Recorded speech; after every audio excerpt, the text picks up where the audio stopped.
నమస్తే, welcome to legend TV. ప్రస్తుతం నాతో పాటు మాల సంఘాల నాయకుడు రమేష్ బాబు గారు ఉన్నారు. మాట్లాడే ప్రయత్నం చేద్దాం. ఇటీవల ఎస్సీ వర్గీకరణకు సంబంధించి పెద్ద చర్చ జరుగుతా ఉంది. అటు మాదిగలు కావచ్చు, ఇటు మాలలు కావచ్చు.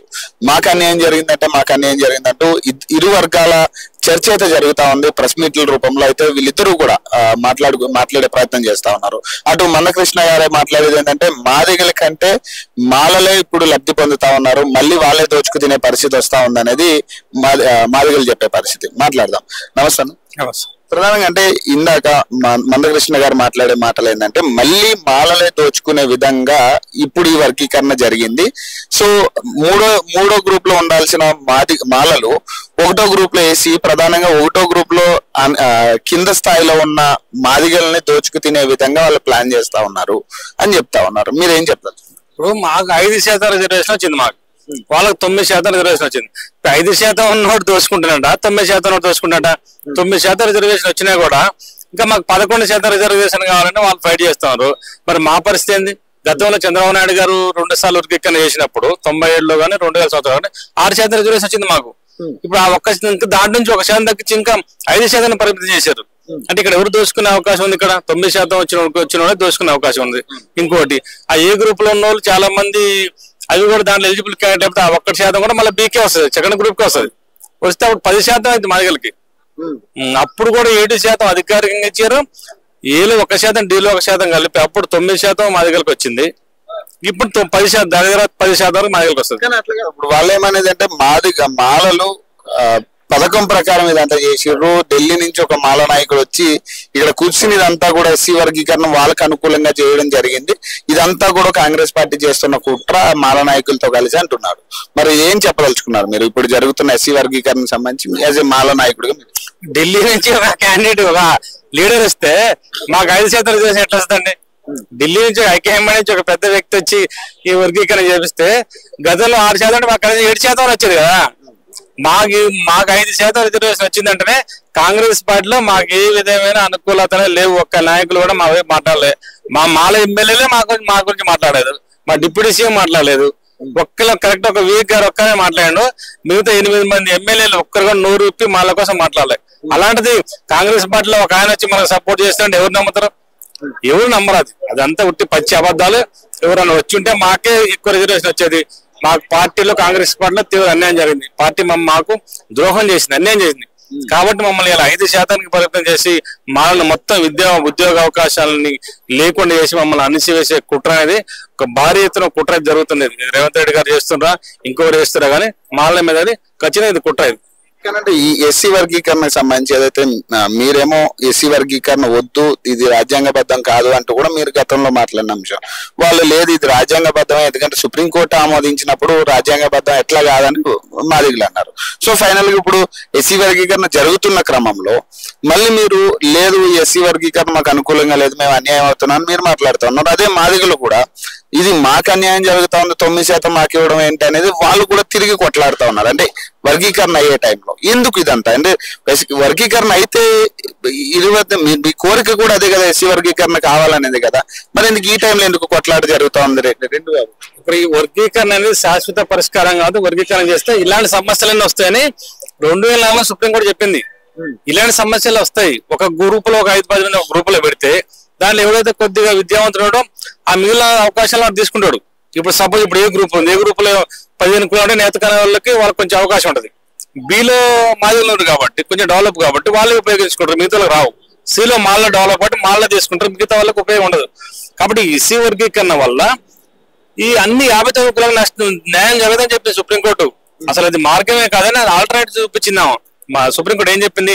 అన్ని కులాలు 59-60 కులాలు అందరూ సమాన విద్యావకాశాలు కల్పించి రిజర్వేషన్లు అందుకునే విధంగా డెవలప్ చేయాలని చెప్పింది. ఈ వర్గీకరణ చేయడం వల్ల ఇప్పుడు ఒక్క గ్రూప్ లో ఒక్కరుంటేనే ఒక న్యాయం జరుగుతుంది. మరి ఒక్కొక్కరు ఒక గ్రూప్ లో పెట్టుకుంటూ మనం 60 గ్రూపులు చేయలేం కదా. ఒక గ్రూప్ లో 4-5 పెట్టాల్సి ఉంటుంది కంపల్సరీ. ఒకటికి వస్తుంది, అలా కొంచెం ఆధిపత్యం వస్తుంది, మిగతా రాదు. కాబట్టి ఎస్సీ వర్గీకరణ అనేది ఎట్టి పరిస్థితుల్లో ఎస్సీల అభివృద్ధికి ఇది పరిష్కార మార్గమే కాదు. ఇది నిన్న మాలల నుంచి నేత కాని వాళ్ళు మళ్ళీ మందకృష్ణకి సపోర్ట్ చేస్తా ఉన్నారు కదా, మాకు అన్యాయం జరిగింది, మాకు న్యాయం చేయాలి, మాకు సెపరేట్ గ్రూప్ ఇప్పియాలి అంటూ కూడా వాళ్ళు అడుగుతా ఉన్నారు. ఇప్పుడు మళ్ళీ అదే చెప్తున్నా కదా, ఇది వర్గీకరణ నుంచి సూక్ష్మ వర్గీకరణకు దారి తీస్తుందని చెప్పింది సుప్రీంకోర్టు. ఇది ఏదైతే కేటగరైజ్ సబ్ కేటగరైజ్ నుంచి ఇంకా మైక్రో కేటగరైజేషన్ మైక్రో క్లాసిఫికేషన్ కూడా దారి తీసి చెప్పింది. ఇవాళ ఏ గ్రూప్ నేత కాలంలో అడుగుతున్నారు, కొన్ని రోజుల తర్వాత మళ్ళీ బుడగ జంగాలు మమ్మల్ని దోసుకుంటారు. వాళ్ళ కింద కులాలు కూడా ఉంటాయి, బి గ్రూప్ లో ఇంకో కొన్ని కులాలు కూడా అదే అవుతాయి, సి వాళ్ళు కూడా అంటే ఒక కులం అనేది ఇంకో కులం కంటే కొంచెం అభివృద్ధి అయి ఉంటది. కాబట్టి మిగతా వాడు ఆటోమేటిక్ గా ఇప్పుడు క్వశ్చన్ చేస్తాడు, నాకు సపరేట్ గా ఉంటాడు. కాబట్టి ఇది ఒక్కొక్కరు ఒక గ్రూప్ లో పెట్టే పరిస్థితి లేదు. ఇప్పుడు హెట్రోజీనియస్ అంటే సుప్రీంకోర్టు చెప్పిన తీర్పు ప్రకారం హోమోజీనియస్ అంటే అన్ని ఒక దాంట్లో ఉంటాయి. హెట్రోజీనియస్ అంటే ఏంది, ఒకటే ఉండాలి ఒక దాంట్లో కూడా 2-3 కూడా పెట్టకూడదు. ఇది కూడా సుప్రీంకోర్టు తీర్పుకు విరుద్ధమైనది. హెట్రోజీనియస్ హోమోజీనియస్ అన్ని కలిసి ఉండకూడదు, విడదీయొచ్చున్నారు కదా.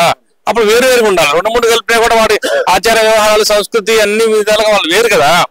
కాబట్టి ఒక గ్రూప్ లో ఒక కులానే పెట్టాలి సుప్రీంకోర్టు తీర్పు ప్రకారం. మరి ఇప్పుడు 60 గ్రూపులు చేయగలుగుతారా?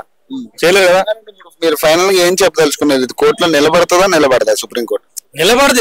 ఇది అన్ని ఏంటంటే తాత్కాలికంగా ఇది చేస్తున్నారు ప్రభుత్వాలు, కానీ ఒరిజినల్ రాజ్యాంగం మాదిరిగా ఇలా సుప్రీంకోర్టు తీర్పులు తీసుకురావచ్చు, రాష్ట్ర ప్రభుత్వం ఒప్పి చేపించచ్చు, కానీ అల్టిమేట్ కింద ఒరిజినల్ రాజ్యాంగం అయితే ఫైనల్ కదా. ఇప్పుడు 1950 ప్రెసిడెన్షియల్ ఆర్డర్ ఉంది, అది అమల్లో ఉంది. అది హోమోజీనియస్ అని చెప్తుంది ఎస్ఎల్ ని. మన సుప్రీంకోర్టు అని చెప్తుంది హెట్రోజీనియస్ అని సుప్రీంకోర్టు తీర్పు ఇచ్చింది. అంటే ఈ రెండిట్లో ఏదో ఒకటి రద్దు కావాలి. ప్రెసిడెన్షియల్ ఆర్డర్ రద్దు అవుతుందా, లేదా సుప్రీంకోర్టు ఆర్డర్ రద్దు అవుతుందా? 2 ఏళ్ల కాలం అమలు ఉండే పరిస్థితి ఉండదు, ఏదో ఒకటి రద్దు కావాలి. అలాంటి బిగ్ సమస్య, పెద్ద రాజ్యాంగపరమైన సవాళ్ళు అక్కడ ఉన్నాగా ఇది వర్గీకరణ ఇవన్నీ చేసినా కూడా ఇవి ఎక్కడ నిలబడవు. ఈ తాత్కాలిక పరిష్కారాలు మాత్రమే. అందుకే మేము శాశ్వత పరిష్కారం ఏం చెప్తున్నాం, పార్లమెంట్ లో బిల్లు పెట్టాలంటాం. గతంలో 2 సార్లు రాష్ట్ర ప్రభుత్వాలు చేస్తే కొట్టేసినాయి, మళ్ళీ ఇప్పుడు చేసినా అదే జరుగుద్ది. ఎందుకు ఈ టైం పాస్ వ్యవహారాలు? అందుకే పార్లమెంట్ లో బిల్లు పెట్టాను మేమంటే, బిల్లు ఎందుకు సుప్రీంకోర్టు తీర్పు ఇచ్చింది కదా చేసుకోవచ్చు అంటే ఇట్లే ఉంటది. పార్లమెంట్ లో బిల్లు పెట్టి చట్ట ప్రకారం చేసి శాశ్వత పరిష్కారం చేయాలి. మందకృష్ణ డ్రామా ఉంటుంది, రాజకీయ పార్టీలు కూడా డ్రామా ఉంటది. రాజకీయ పార్టీలు కూడా మభ్య పెడతాను ఎంత అంటే మాదిగలు మభ్య పెడతాను, మీకు 9% ఇస్తాం, అది ఇస్తాం అని. ఆ సుప్రీంకోర్టే తప్పని మేము చెప్తాను. ప్రెసిడెన్షియల్ ఆర్డర్ 1950లో హోమోజీనియస్ ఉన్న తర్వాత హెట్రోజీనియస్ అని ఇచ్చారు సుప్రీంకోర్టు. కోర్టు తీర్పే సరిగా లేదని మేము సవాల్ చేస్తున్నాం ఒక పక్కన. ఇంకోటి ఆ కోర్టు వీళ్ళు ఫాలో అయినా సరిగా సుప్రీంకోర్టు ఏం చెప్పింది, ఎంపెరికల్ డేటా ఫాలో కావాలని చెప్పింది కదా. మరి ఎక్కడుంది ఎంపెరికల్ డేటా? ఏ కులాల వేజ్గా ఈ 50-60 కులాలు ఎవరు ఎక్కువ చదువుకున్నారు, ఎవరు ఎక్కువ సంక్షేమ పథకాలు ఉపయోగించుకున్నారు, ఎవరికి ఎక్కువ ఉద్యోగాలు వచ్చినాయి, ఇంతవరకు ఎవరు ఉపయోగించుకోలేదు, ఇదంతా డేటా ఏమన్నది. That is called empirical data. ఈ కమిషన్ ఎక్కడ పోయింది? 10 రోజులు ఉమ్మడి జిల్లా పోయింది. ఒక్కో రోజు ఒక జిల్లా పోయి వినతి పత్రాలు తీసుకోవడమే సరిపోయింది. 33 జిల్లాలో కూడా ఈ షమీమ్ అఖ్తర్ గారి కమిషన్ పూణే పోలే. 1-2 నెలలు ఎట్ట సాధ్యం? అంత క్లియర్ డేటా ఏమన్నది, అంత clear data with evidence proper కాదు అసలు. అది ఎవిడెన్స్ తో సహా అది ప్రూవ్ చేసి ఎవడు ఎక్కువ లబ్ధి పొందండి, బెనిఫిషియర్ ఎవరు ఎక్కువ ఉన్నారు, ఎవరు తగ్గరని క్లియర్ డేటా అంతా బయట పెట్టాలి. అది ఇంకోటి జనాభా లెక్కలు, సెన్సెస్ కూడా చాలా ఇంపార్టెంట్. సెన్సెస్ ఎంత తేడా చూసినావా? 2001 జనాభా ప్రకారం 52 లక్షలు అంటారు, 14 ప్రకారం కేసీఆర్ గారు చేసినారు 64 లక్షలు అన్నారు, మొన్న 2004 61 లక్షలు అంటారు. ఇన్ని వేరియేషన్స్ ఉన్నాయి జనాభా లెక్కలలో. ఎట నమ్ముతుంది ఎంత తప్పులు తడక దొంగ లెక్కలు అనుకుంటా. ఇంకోటి జనాభా లెక్కలు ఇంత బ్రిటిష్ కాలంలో 1931లోనే బ్రిటిష్ కాలంలో జరిగిన జనాభా లెక్క ఇప్పుడు ఎవరు చేయలేదు. కులగణన మేమే చేస్తామని ముఖ్యమంత్రి గారు అసెంబ్లీలో గొప్ప చెప్పుకున్నాడు. కుల గణనే జరగలేదు అంటాడు. మరి మాలమాదిగలు ఎప్పుడు జరిగింది? వీళ్ళు లెక్కలు అని తీసుకొచ్చారు, దీని దొంగ లెక్కలు ఆడ తీసుకొచ్చారు. కాబట్టి ఎంపెరికల్ డేటా సరిగలేదు, ఈ జనాభా లెక్కలు సరిగలేదు. బేస్ ఈ 2 సుప్రీంకోర్టు జడ్జిమెంట్, ఈ 2 లేకుండా చేసే వర్గీకరణ అది కోర్టులు నిలబడదు, ఇది చెల్లదు. మళ్ళీ ఉద్యమాలు కంటిన్యూ అవుతూనే ఉంటాయి.